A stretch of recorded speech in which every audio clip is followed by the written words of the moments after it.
I was 9 years old, I went off to summer camp for the first time, and my mother packed me a suitcase full of books, which to me seemed like a perfectly natural thing to do, because in my family, reading was the primary group activity.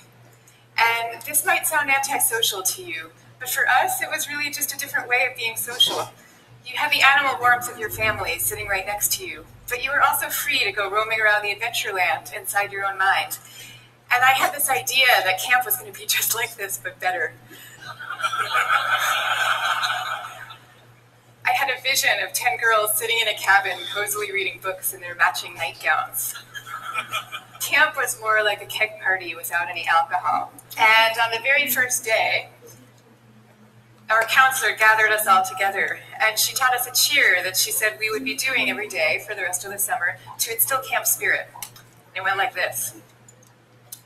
R-O-W-D-I-E, that's the way we spell rowdy, rowdy, rowdy, let's get rowdy. Yeah. So I couldn't figure out for the life of me why we were supposed to be so rowdy, or why we had to spell this word incorrectly.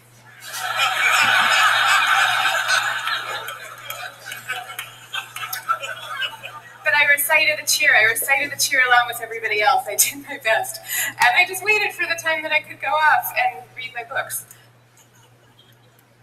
But the first time that I took my book out of my suitcase, the coolest girl in the bunk came up to me and she asked me, why are you being so mellow? Mellow, of course, being the exact opposite of R-O-W-D-I-E. And then the second time I tried it, the counselor came up to me with a concerned expression on her face, and she repeated the point about camp spirit and said we should all really work very hard to be outgoing. And so I put my books away, back in their suitcase, and I put them under my bed, and there they stayed for the rest of the summer. And I felt kind of guilty about this. I felt as if the books needed me somehow, and they were calling out to me, and I was forsaking them. But I did forsake them, and I didn't open that suitcase again until I was back home with my family at the end of the summer. Now, I tell you this story about summer camp. I could have told you 50 others just like it. All the times that I got the message that somehow my quiet and introverted style of being was not necessarily the right way to go, and that I should be trying to pass as more of an extrovert. And I always sensed deep down that this was wrong, and that introverts were pretty excellent just as they were. But for years, I denied this intuition. And so I became a Wall Street lawyer, of all things, instead of the writer that I had always longed to be, partly because I needed to prove to myself that I could be bold and assertive too. And I was always going off to crowded bars when I really would have preferred to just have a nice dinner with friends. And I made these self-negating choices so reflexively that I wasn't even aware that I was making them. Now, this is what many introverts do, and it's our loss for sure, but it is also our colleagues' loss and our community's loss, and at the risk of sounding grandiose, it is the world's loss, because when it comes to creativity and to leadership, we need introverts doing what they do best. 1/3 to 1/2 of the population are introverts. 1/3 to 1/2, so that's 1 out of every 2 or 3 people you know. So even if you're an extrovert yourself, I'm talking about your coworkers and your spouses and your children and the person sitting right next to you right now. All of them subject to this bias that is pretty deep and real in our society. We all internalize it from a very early age without even having a language for what we're doing. Now, to see the bias clearly, you need to understand what introversion is. And it's different from being shy. Shyness is about fear of social judgment. Introversion is more about how do you respond to stimulation, including social stimulation. So extroverts really crave large amounts of stimulation, whereas introverts feel at their most alive and they're most switched on and they're most capable when they're in quieter, more low-key environments. Not all the time, these things aren't absolute, but a lot of the time. So the key then to maximizing our talents is for us all to put ourselves in the zone of stimulation that is right for us. But now here's where the bias comes in. Our most important institutions, our schools and our workplaces, they are designed mostly for extroverts, and for extroverts' need for lots of stimulation. And also, we are living through this belief system. We have a belief system right now that I call the new groupthink, which holds that all creativity and all productivity comes from a very oddly gregarious place. So if you picture the typical classroom nowadays, when I was going to school, we sat in rows. We sat in rows of desks like this, and we did most of our work pretty autonomously. But nowadays, your typical classroom has pods of desks of 4 or 5 or 6 or 7 kids all facing each other. And kids are working in countless group assignments, even in subjects like math and creative writing, which you would think would depend on solo flights of thought. Kids are now expected to act as committee members. And for the kids who prefer to go off by themselves or just to work alone, those kids are seen as outliers often, or worse, as problem cases. And the vast majority of teachers reports believing that the ideal student is an extrovert as opposed to an introvert, even though introverts actually get better grades and are more knowledgeable, according to research. Okay, same thing is true in our workplaces. Most of us work in open plan offices without walls, where we are subject to the constant noise and gaze of our coworkers. And when it comes to leadership, introverts are routinely passed over for leadership positions, even though introverts tend to be very careful, much less likely to take outsized risks, which is something we might all favor nowadays. And interesting research by Adam Grant at the Wharton School has found that introverted leaders often deliver better outcomes than extroverts do, because when they are managing proactive employees, they're much more likely to let those employees run with their ideas, whereas an extrovert can quite unwittingly get so excited about things that they're putting their own stamp on things, and other people's ideas might not as easily then bubble up to the surface. Now, in fact, some of our transformative leaders in history have been introverts. I'll give you some examples. Eleanor Roosevelt, Rosa Parks, Gandhi. All these people describe themselves as quiet and soft-spoken and even shy. And they all took the spotlight, even though every bone in their bodies was telling them not to. And this turns out to have a special power all its own, because people could feel that these leaders were at the helm, not because they enjoyed directing others, and not out of the pleasure of being looked at. They were there because they had no choice, because they were driven to do what they thought was right. Now, I think at this point it's important for me to say that I actually love extroverts. I always like to say some of my best friends are extroverts, including my beloved husband. And we all fall at different points, of course, along the introvert-extrovert spectrum. Even Carl Jung, the psychologist who first popularized these terms, said that there's no such thing as a pure introvert or a pure extrovert. He said that such a man would be in a lunatic asylum if he existed at all. And some people fall smack in the middle of the introvert-extrovert spectrum, and we call these people ambiverts. And I often think that they have the best of all worlds. But many of us do recognize ourselves as one type or the other. And what I'm saying is that culturally, we need a much better balance. We need more of a yin and yang between these two types. This is especially important when it comes to creativity and to productivity, because when psychologists look at the lives of the most creative people, what they find are people who are very good at exchanging ideas and advancing ideas, but who also have a serious streak of introversion in them. And this is because solitude is a crucial ingredient often to creativity.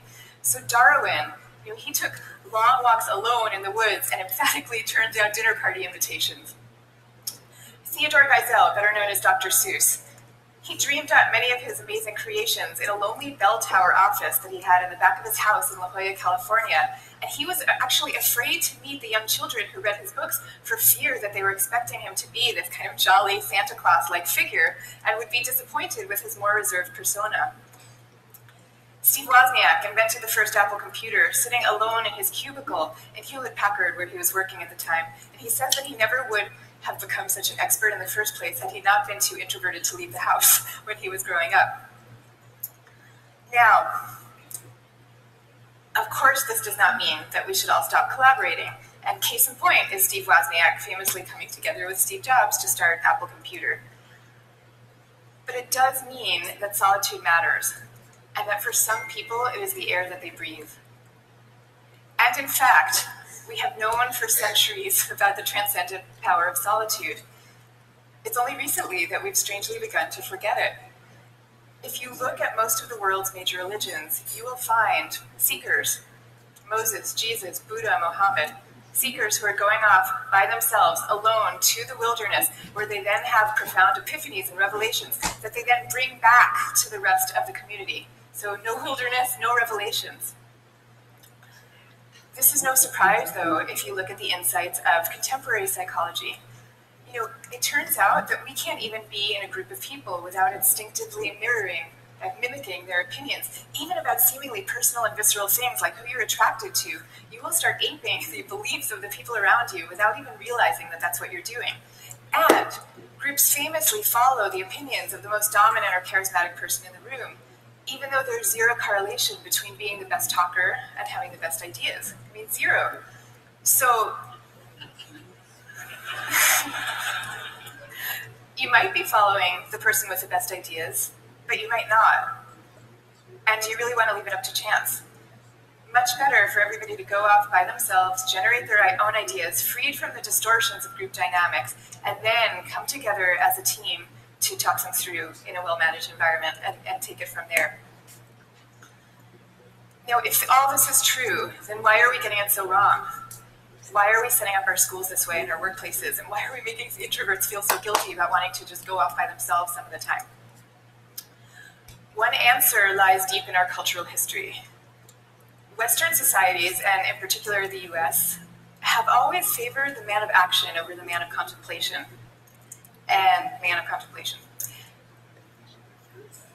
But in America's early days, we lived in what historians call a culture of character, where we still, at that point, valued people for their inner selves and their moral rectitude. And if you look at the self-help books from this era, they all had titles with things like character, the grandest thing in the world.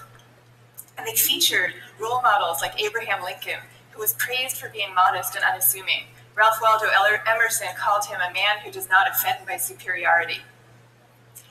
But then we hit the 20th century, and we entered a new culture that historians call the culture of personality. What happened is we had evolved from an agricultural economy to a world of big business. And so suddenly people are moving from small towns to the cities. And instead of working alongside people they've known all their lives, now they are having to prove themselves in a crowd of strangers. So quite understandably, qualities like magnetism and charisma suddenly come to seem really important. And sure enough, the self-help books change to meet these new needs, and they start to have names like How to Win Friends and Influence People, and they feature as their role models really great salesmen. So that's the world we're living in today. That's our cultural inheritance. Now, none of this is to say that social skills are unimportant, and I'm also not calling for the abolishing of teamwork at all. The same religions who send their sages off to lonely mountaintops also teach us love and trust. And the problems that we are facing today in fields like science and in economics are so vast and so complex that we are going to need armies of people coming together to solve them, working together. But I am saying that the more freedom that we give introverts to be themselves, the more likely that they are to come up with their own unique solutions to these problems. So now, I'd like to share with you what's in my suitcase today.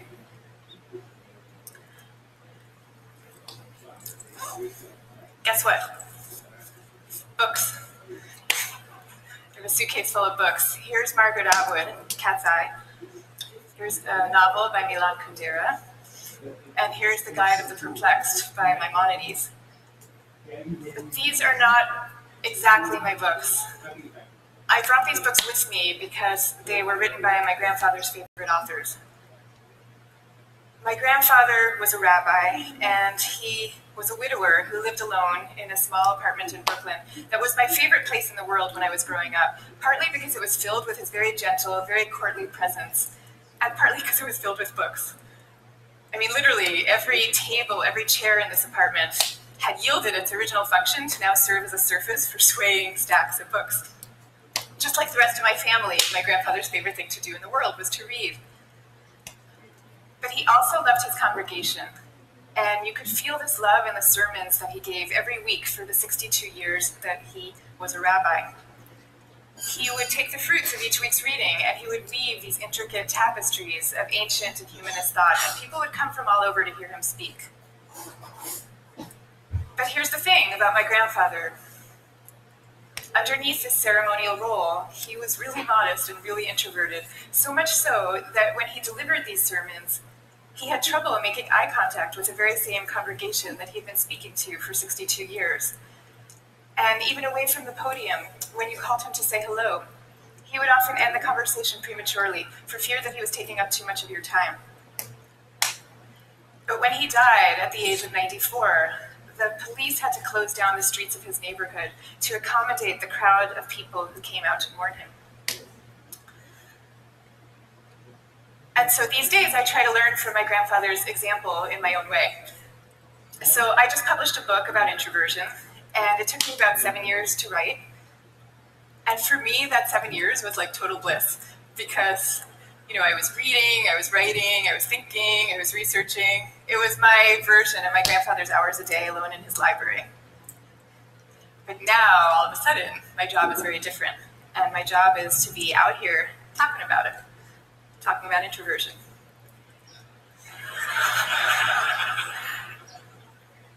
And that's a lot harder for me because as honored as I am to be here with all of you right now, this is not my natural milieu.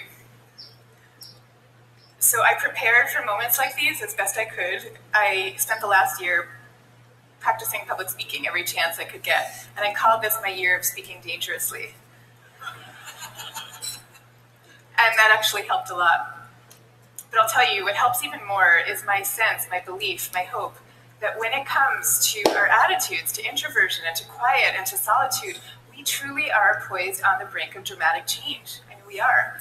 And so I am going to leave you now with 3 calls for action for those who share this vision. Number 1, stop the madness for constant group work. Just stop it. Thank you. And I want to be clear about what I'm saying because I deeply believe our offices should be encouraging casual, chatty, cafe-style types of interactions. The kind where people come together and serendipitously have an exchange of ideas. That is great. That's great for introverts and it's great for extroverts. But we need much more privacy, much more freedom, much more autonomy at work. School, same thing. We need to be teaching kids to work together for sure, but we also need to be teaching them how to work on their own. This is especially important for extroverted children too. They need to work on their own because that is where deep thought comes from, in part. Okay, number 2, go to the wilderness. Be like Buddha. Have your own revelations. I'm not saying that we all have to now go off and build our own cabins in the woods and never talk to each other again. But I am saying that we could all stand to unplug and get inside our own heads a little more often. Number 3, take a good look at what's inside your own suitcase and why you put it there. So extroverts, maybe your suitcases are also full of books, or maybe they're full of champagne glasses or skydiving equipment. Whatever it is, I hope you take these things out every chance you get and grace us with your energy and your joy. But introverts, you being you probably have the impulse to guard very carefully what's inside your own suitcase, and that's okay. But occasionally, just occasionally, I hope you will open up your suitcases for other people to see because the world needs you and it needs the things you carry. So I wish you the best of all possible journeys and the courage to speak softly. Thank you very much.